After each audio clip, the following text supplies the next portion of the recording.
Well, after 10 years, ay magkakaroon po muli tayo ng Grand Alumni Homecoming.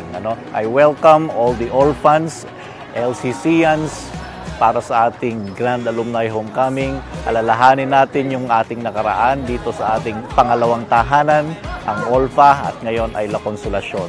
Enjoy the rest of the day. Maraming salamat po.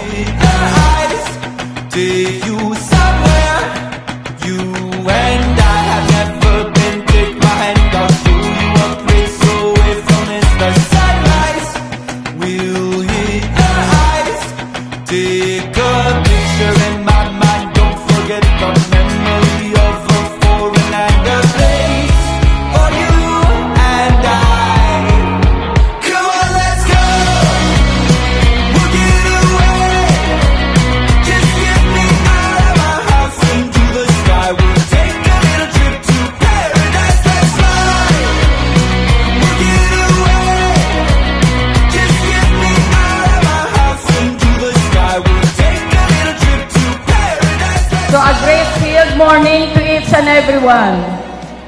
And greetings of all good on the occasion of our 2023 Grand Alumni Homecoming, which is still a part of our 75th Foundation anniversary. I can feel that sense of community that is very strong in this community.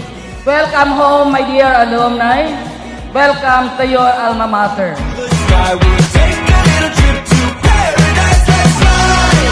So, ang pinaka-memorable namin na memory dito sa Laco is nahuli kaming may FHM sa classroom.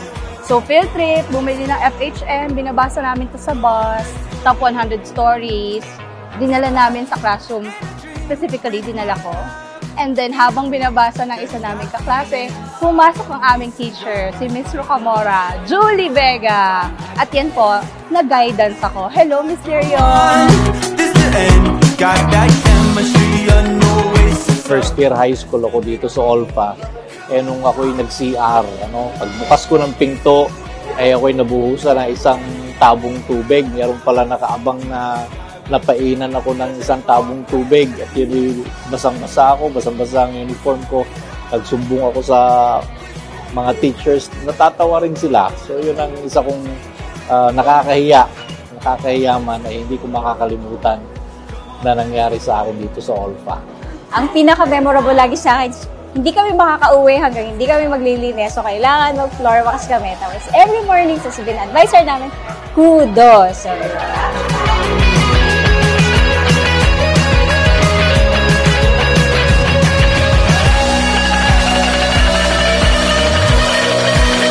Grace perfects nature. Grace is built on nature. Grace raised up the level of our nature beyond expectations. Ibig sabihin, yung kakayahan natin bilang tao, hanggang doon lang. Pero dahil sa biyaya ng Diyos, it goes beyond our capacity bilang tao.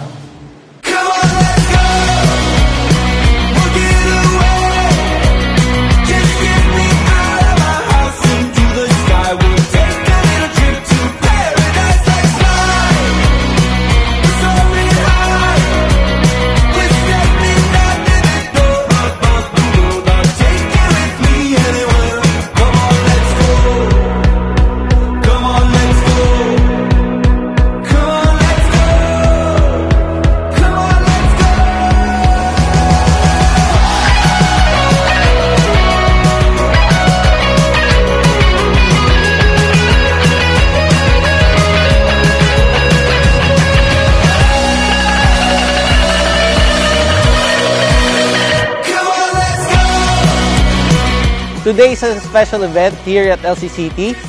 For 75 years, nagsama-sama tayong muli.